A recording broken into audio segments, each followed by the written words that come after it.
sports scooter really. It's got the electric screen, heated seat, heated grips. The new engine's giving it quite a bit more poke than the old one. Is noticeable. It's not just a couple of bhp that you don't really know is there. Especially sort of motorway speeds doing 120k. What the throttle open, but it shifts. The traction control on this is fantastic. Sandy roads where the sea's been chucking sand up, wet roads, cobbled streets, tram lines. You don't really know it's there until you're trying to make it work really, or it needs to work. Same with the ABS, that's really good as well. You've got a selection of riding modes on the right thumb, really easy to flick through when you're at a standstill. Everything else on your left hand thumb, raise the screen and lower it. That's made a massive difference to the comfort at speed on this bike. It's always been one of my criticisms with the TMAX. It's really noisy at speed, but not anymore. So that screen is really well worth having.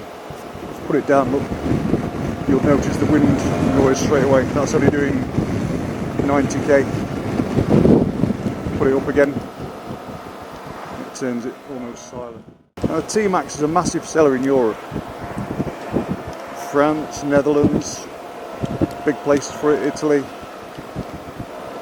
We're in the UK, we don't really get it. I think it's because, yeah, it's expensive, it's about 11 grand, depending on spec. Well, between 10 and 11 and a half. Yeah, it's an expensive scooter, but it's multifunctional. Quite interesting that one of the MCM road testers that's in front of me, Nevesy, he bought a TMAX out of his own money, and that's what he runs all the time.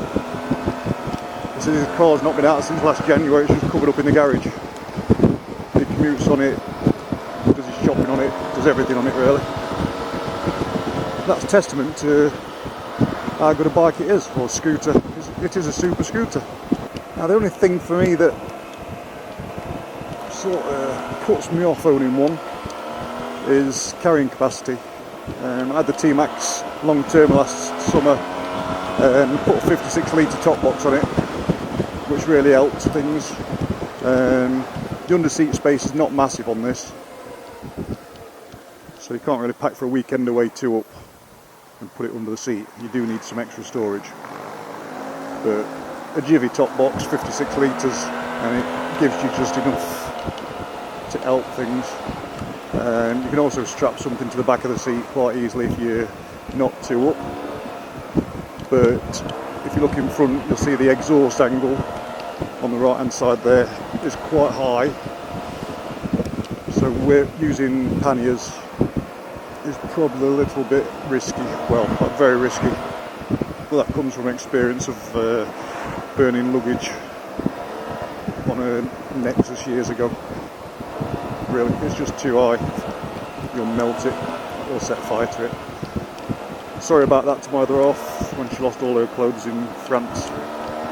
Now stability on this is unbelievable, to be honest. It corners like it's on rails.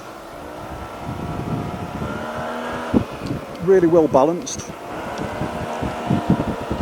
You can coast to a standstill and keep your feet up. Yeah, it's just, all the weight's really low on it, doesn't feel heavy at all. It's weighing in about the same as it did last year. Suspension's fantastic, it's also adjustable on the TechMax, which is interesting. Brakes are superb. All the dash has got everything you need. Can't really fault anything, to be honest. It's been very sure-footed. Got no problems at all in the wet today. Having had one for probably 6 months last year on long term, you can have a look back on ScooterLab and see our long term reports from that model. And I'd say that this is a definite improvement over what was already a fantastic scooter. Companies have been trying to emulate this scooter for 19 years, and in the last 18 months or so,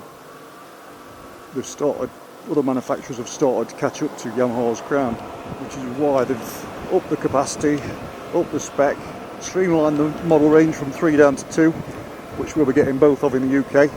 We used to get 2, not 3. They've given it a bit more oomph, which is well worth having.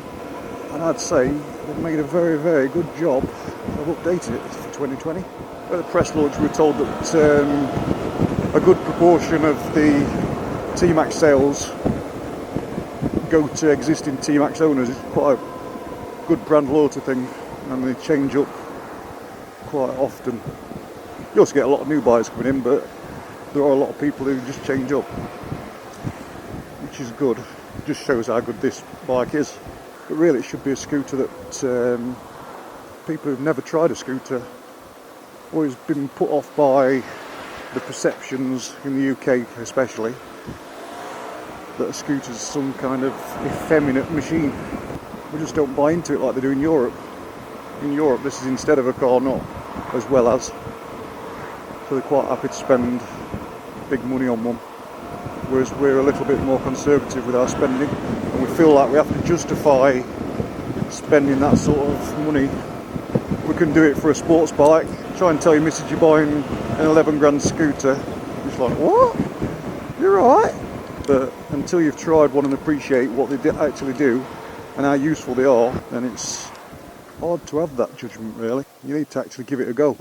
Maybe if you've never tried one, go and visit your local Yamaha dealer and get yourself a test ride. It really is worth giving it a try. One of the main advantages of a big scooter, or any modern auto, is there's no maintenance really, or very little in comparison to a bike. Run one of these through winter and all you're doing is cleaning the salt off it. You've got no chain to lube, you simply wash and go. So to sum up, 2020 model is sharper, more aesthetically pleasing. Run dogs, run!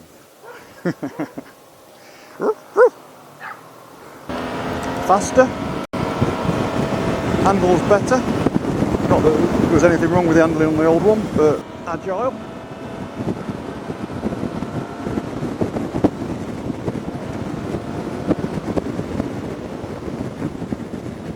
You can have some great fun on it. In fact, you can have as much fun on this as you'll ever have on a middleweight sports bike really. But you can also put your shopping under the seat.